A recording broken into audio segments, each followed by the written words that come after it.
ஃப்ரெண்ட்வுட்ஸ் மக்களுக்கு வணக்கம். இன்னைக்கு நம்மளோட நிகழ்ச்சியில எதை பத்தி பேச போறோம் அப்படின்னா, திருமண பக்கம்லாம் நமக்கு வந்து நியூஸ் கிடைக்குது அப்படின்னா, அது சோஷியல் மீடியாவால மட்டும்தான். சோஷியல் மீடியான்ற ஒரு விஷயம் என்னைக்கு ரொம்ப பிரபலமாச்சோ, அன்னைக்கே மக்களோட வாழ்க்கை தரம், மக்களுடைய நேரம், எதிர்பார்ப்புகள் இது எல்லாமே வேற மாரி மாறிடுச்சு அப்படின்னு தான் சொல்லணும். இதே சோஷியல் மீடியா இன்ஃப்ளூயன்சரா இருந்த நிறைய பேர் திடீர்னு இறந்து போயிருக்காங்க. அதுக்கான காரணம் என்னவா இருந்தது அப்படின்றத பத்தி தான் இந்த வீடியோல நம்ம பார்க்க போறோம். வாங்க ஷோக்குள்ள போலாம். நான் ஆல்ரெடி சொன்ன மாதிரி இன்னைக்கு சோஷியல் மீடியான்னு ஒண்ணு இல்ல அப்படின்னா மக்கள் யாருமே இல்ல. பொதுவா சொல்லுவாங்க, இந்த விஷயம் இல்லைன்னா எனக்கு ஒரு கையே உடைஞ்ச மாதிரி, இந்த விஷயம் இல்லைன்னா எனக்கு கண்ணே இல்லாத மாதிரி அப்படின்லாம் சொல்லுவாங்க.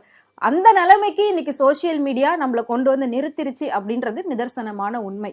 ஏன்னா வாட்ஸ்அப் இல்லாம நம்மளால இருக்க முடியாது, ஃபேஸ்புக் இல்லாம இருக்க முடியாது, இவ்வளோ ஏன் இன்ஸ்டாகிராம் இல்லாம இருக்க முடியாது. வீடு இல்லாத மக்கள் கூட இன்ஸ்டாகிராம்ல இருக்காங்க. ஸோ அந்த அளவுக்கு இன்னைக்கு சோஷியல் மீடியான்றது பயங்கரமா வளர்ந்துருச்சு டெக்னாலஜி அப்படின்னு சொல்லலாம். இதுக்கு முன்னாடி எல்லாம் எல்லாரும் என்ன பண்ணாங்கன்னா, வேலைக்கு போயிட்டு மீதி இருக்கக்கூடிய டைம்ல வீட்டுல உட்காந்துட்டு யூடியூப் பார்ப்பாங்க, வீடியோஸ் பார்ப்பாங்க, அதுவும் இன்ஃபர்மேட்டிவா பார்ப்பாங்க. ஆனா இன்னைக்கு அது எப்படி மாறிடுச்சு அப்படின்னா, யூடியூப்ல வீடியோ போடுறதே ஒரு வேலையாயிடுச்சு. நிறைய பேர் வந்துட்டு வேலைக்கே போகாம வீடியோஸை போட்டு இது மூலயமா சம்பாதிக்கலாம் அப்படிங்கிற ஒரு விஷயத்த இன்னைக்கு ரொம்ப பிரபலப்படுத்தியிருக்காங்க அப்படின்னா இந்த வீடியோஸ் வச்சுதான். ஸோ அதுல போற வியூஸை வச்சு, ஃபாலோவர்ஸை வச்சு அவங்களுக்கு ஒரு இன்கம் கிடைக்குது. ஸோ இதையே நம்ம ஏன் முழு நேரமா பண்ணக்கூடாதுன்னு சொல்லி ஒரு சிலர் இறங்குனது போக இப்போ அவங்கள பார்த்து இன்ஃப்ளூயன்ஸ் ஆகி நிறைய பேர் அதுல விழுந்துட்டாங்க அப்படின்னு தான் சொல்லணும். அப்படி சோஷியல் மீடியா இன்ஃப்ளூயன்சரா இருந்தவங்க ஒரு சிலர் திடீர்னு இறந்து போயிருக்காங்க. ஸோ அவங்கள பத்தி நம்ம பார்க்கலாம். அதுல பாத்தீங்கன்னா ஃபர்ஸ்டா யார் அப்படின்னா 2018ல அகவை தமிழ் அப்படிங்கிற ஒரு யூடியூப் சேனலை ஸ்டார்ட் பண்ணியிருக்காரு ஃபெரோஸ் கான் அப்படிங்கிறவர். அவர் வந்துட்டு பாத்தீங்கன்னா நார்மலான அந்த வீடியோஸ் எல்லாம் போடல, டைம் பாசிங் வீடியோஸ் அவர் போடல, ஃபன் வீடியோஸ் போடல. அவர் போட்டது முழுக்க பாத்தீங்கன்னா ரொம்ப யூஸ்ஃபுல்லான ஒரு வீடியோ தான். என்ன அப்படின்னா பிஸ்னஸ் ட்ரிக்ஸ், எப்படி ஒரு ஹோல்சேல் மார்க்கெட்ல நம்ம ஹேண்டில் பண்றது, எப்படி ஒரு பொருள் நம்ம வாங்குறது, அதை எப்படி நம்ம வேற விலைக்கு விற்கிறது, ஸோ அந்த பிசினஸோட ஐடியா, ட்ரிக்ஸ், தென் பர்ச்சேஸ் பண்றதுக்கான ட்ரிக்ஸ் கூட இருக்கு அப்படின்னு சொல்லி மக்களுக்கான ஒரு யூஸ்ஃபுல்லான இன்ஃபர்மேஷன்ஸ் தான் வந்துட்டு ஃபெரோஸ் கான் அப்படிங்கிறவர் கொடுத்துக்கிட்டு இருந்தாரு. ஸோ அவருக்கு பாத்தீங்கன்னா ஆயிரக்கணக்கில் பார்க்க ஆரம்பிச்ச மக்கள் அவரை லட்சக்கணக்கில் ரசிக்க ஆரம்பிச்சாங்க. அவரால இன்னைக்கு நிறைய பேர் ஒரு பெரிய பிசினஸ் மேனா இருக்காங்க அப்படின்னு சொல்லலாம். அந்த அளவுக்கு அவர் வந்துட்டு நிறைய பேருக்கு இன்ஸ்பிரேஷனா இருந்திருக்காரு. அவரோட அந்த மோட்டிவேஷன்ஸ், அவரோட அந்த ட்ரிக்ஸ், அவரோட அந்த ஐடியாஸ், அந்த நாலேஜ் நிறைய பேர் வந்துட்டு அதை ஃபாலோ பண்ணி இன்னைக்கு ஒரு நல்ல லெவல்ல இருக்காங்க. ஸோ அந்த வகையில பார்க்கும்போது நல்லா போய்கிட்டு இருந்த அந்த சேனல் 2022ல அவருக்கு ஏற்பட்ட திடீர்னு ஒரு மாரடைப்புனால அவர் வந்து இறந்து போயிட்டார். யாருமே எதிர்பார்க்கல.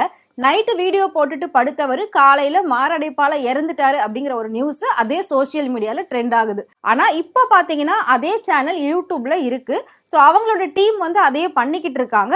ஆனாலும் அவர் இருக்கும்போது என்ன ஒரு வரவேற்பு இருந்ததோ, அவர் இருக்கும்போது எந்த அளவுக்கு அது ஆக்டிவா இருந்துச்சோ, பட் இப்போ அந்த அளவுக்கு இல்ல அப்படிங்கிறது தான் உண்மை.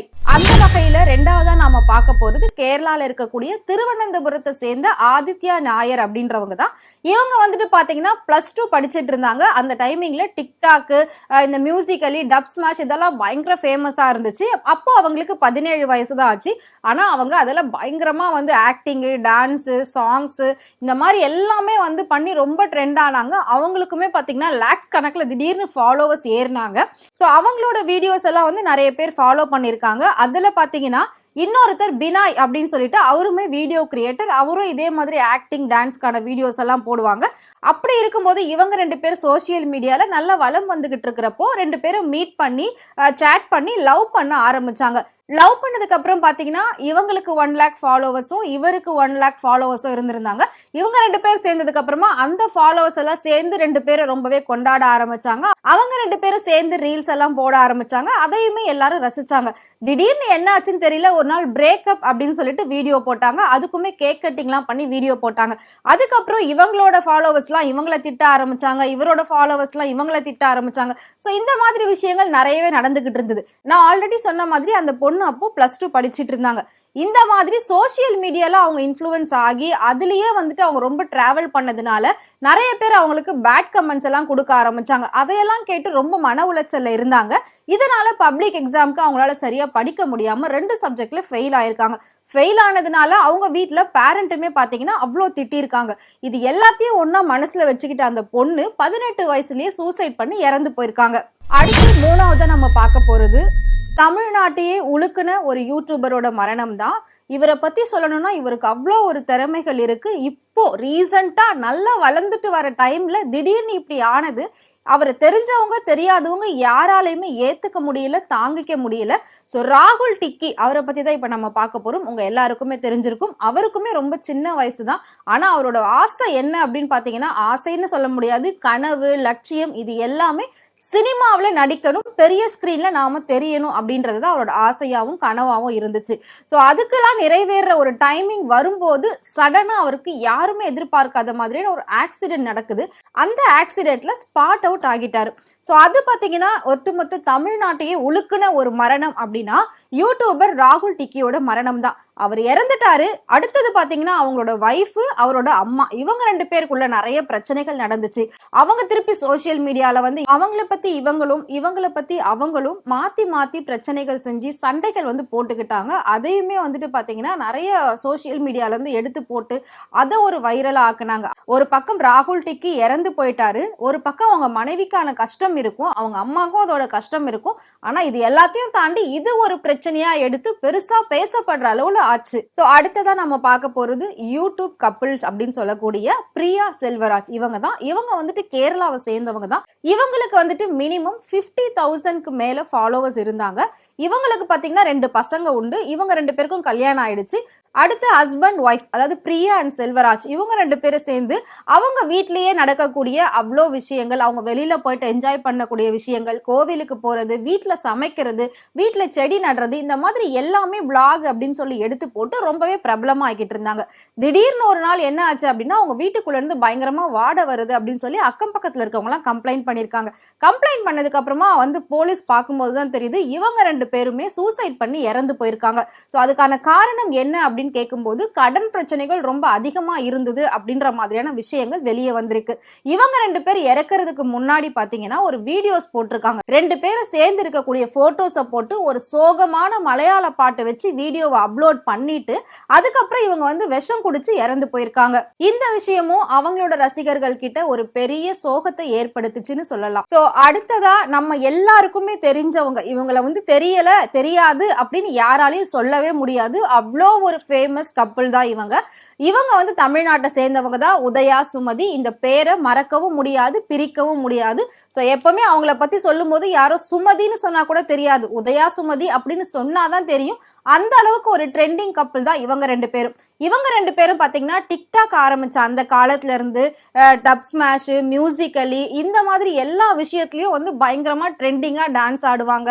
ஸோ கப்பிள்ஸா நிறைய விஷயங்கள் வந்து இவங்க எடுத்து எடுத்து போட்டுக்கிட்டு இருந்தாங்க, லவ் பண்ணிட்டு இருந்தாங்க. அடுத்து வந்து கல்யாணம் பண்ணாங்க, அதையும் ஒரு வீடியோவா எடுத்து போட்டாங்க. அடுத்து அவங்களுக்கு குழந்தை பிறந்துச்சு, அதையும் ஒரு வீடியோவா போட்டாங்க. அதுக்கப்புறம் அந்த குழந்தைக்கு 1 இயர் பர்த்டே செலிப்ரேட் பண்ணாங்க, அதையும் வீடியோவா எடுத்து போட்டாங்க. ஸோ இவங்களுக்குன்னு ஒரு தனி ரசிகர் பட்டாளம் வந்து உண்டாயிடுச்சு அப்படின்னு சொல்லலாம். எக்கச்சக்கமான ஃபாலோவர்ஸ் வந்து இவங்களை ஃபாலோ பண்ண ஆரம்பிச்சுட்டாங்க. இவங்களோட வீடியோஸ் எப்போ வரும் அப்படின்னு சொல்லி நிறைய பேர் வெயிட் பண்ணவே ஆரம்பிச்சிருந்தாங்க. ஸோ அந்த அளவுக்கு இவங்க 2 பேர் பயங்கர ட்ரெண்டிங்கா இருந்தாங்க. ஆனா திடீர்னு எதிர்பாராத விதமா பாத்தீங்கன்னா ஒரு ஆக்சிடென்ட், உதயாக்கு ஆக்சிடென்ட் ஆயிருச்சு. ஸோ அதுக்கப்புறம் அவர் ஹாஸ்பிட்டல் அட்மிட் பண்ணியிருந்தாங்க. உடனே சுமதி அவங்க வந்து அழுதுகிட்டே வீடியோ போட்டாங்க, இவரை காப்பாற்றணும் அப்படின்னா லட்சக்கணக்கில் பணம் தேவைப்படுது, இது வரைக்கும் நீங்க எங்களை பார்த்து ரசிச்சிருக்கீங்க, ஸோ உங்களால முடிஞ்ச ஹெல்ப் பண்ணுங்கன்னு சொல்லி அக்கௌண்ட் நம்பர்லாம் வந்து சோசியல் மீடியாலேயே போட்டு நிறைய ஃப்ரெண்ட்ஸ் அவங்கள ஃபாலோ பண்ணி கேஷ் எல்லாம் கலெக்ட் பண்ணி கொடுத்து ஓரளவுக்கு எல்லாமே நல்லா இருக்கு அப்படின்னு வந்து அடுத்த வீடியோ அவங்க போட்டுட்டு இருந்தாங்க. இப்போ ஓரளவுக்கு தேறிட்டு வராரு, நாங்க பாத்துக்கிட்டு இருக்கோம் அப்படின்ற மாதிரி சொன்னாங்க. திரும்பவும் பாத்தீங்கன்னா வீட்டுக்கு கூட்டிட்டு வந்ததுக்கு அப்புறமாவும் வீடியோ போட்டாங்க. உதயா வந்துட்டு சுய நினைவை இழந்து வெறும் ஒரு கோமா பேஷண்டா இருந்துட்டு இருந்தார். சோ அவரோட குழந்தைய பார்க்கும்போது சின்னதா ஒரு ரியாக்ஷன் தெரியுது. சோ அந்த வீடியோலாம் கூட அவங்க போட்டிருந்தாங்க. அதை பார்க்கும்போது கலங்காத நெஞ்சமே இருக்காது, கலங்காத கண்களே இருக்காது. அந்த அளவுக்கு வந்துட்டு பாத்தீங்கன்னா அவங்கள எல்லாருக்கும் பிடிச்சது. சடனா பாத்தீங்கன்னா அவர் டெத் ஆயிட்டாரு. அதுக்கப்புறம் இப்ப வரைக்கும் சுமதி வந்துட்டு உதயா சுமதி அப்படின்ற அதே நேம்ல தான் சேனல் வச்சு ரன் பண்ணிக்கிட்டு இருக்காங்க.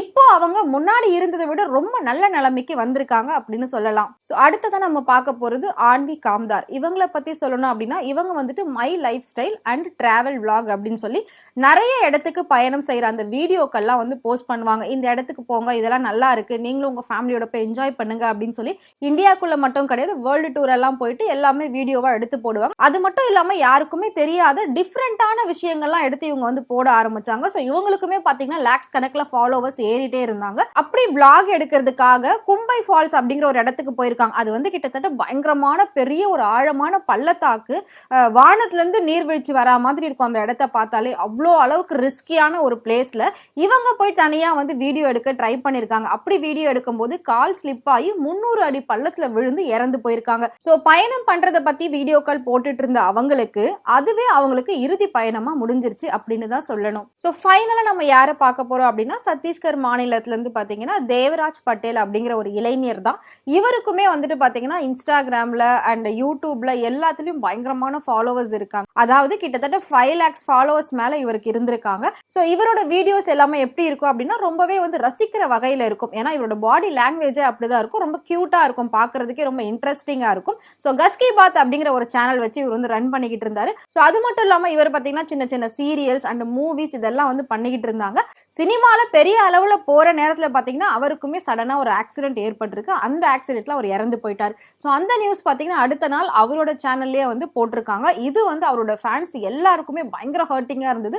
எல்லாருமே அவ்வளோ அளவுக்கு வந்து வருத்தம் தெரிவிச்சிருந்தாங்க. அவ்வளோ அளவுக்கு வந்துட்டு அழுதெல்லாம் வந்து மெசேஜ் பண்ணியிருந்தாங்க, கமெண்ட் பண்ணியிருந்தாங்க. இதுவுமே வந்துட்டு மறக்க முடியாத ஒரு யூடியூபரோட மரணம் அப்படின்னு சொல்லலாம். ஸோ இவரோட மரணம் 2023ல தான் நடந்திருக்கு. ஸோ ஒரு நாள் முதல்வர் அப்படிங்கிற மாதிரி திடீர்னு பயங்கரமா ஃபேமஸ் ஆகுறாங்க. அடுத்தது அவங்கள பத்தி இந்த மாதிரி இறந்துட்டாங்க அப்படின்னு சொல்லி நியூஸ் வரும்போது அதை யாராலும் ஏத்துக்க முடிய மாட்டேங்குது. அவங்க எங்கேயோ இருக்காங்க, என்னமோ பண்ணிக்கிட்டு இருக்காங்க.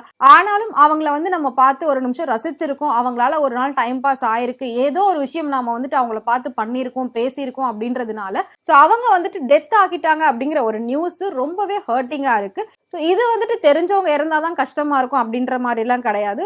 நமக்கு பிடிச்சவங்க எங்க இருந்தாலும் எப்படி இருந்தாலும் அது யாரோ இருந்தாலுமே அந்த விஷயத்தை கேள்விப்படும் போது அந்த வருத்தத்துக்கு வந்து அளவே இல்லை அப்படின்னு தான் சொல்லணும். இப்படி நல்லா வளர்ந்துகிட்டு வந்த யூடியூபர்ஸை இந்த நேரத்துல இந்த வீடியோ மூலமா நாம நினைவு கூர்ந்திருக்கும். ஸோ இதே மாதிரி இன்ட்ரெஸ்டிங்கான விஷயங்கள்லாம் உங்களுக்கு தெரியணும் அப்படின்னா மறக்காம ஃப்ரெண்ட் டூட் சேனலை ஃபாலோ பண்ணிக்கோங்க.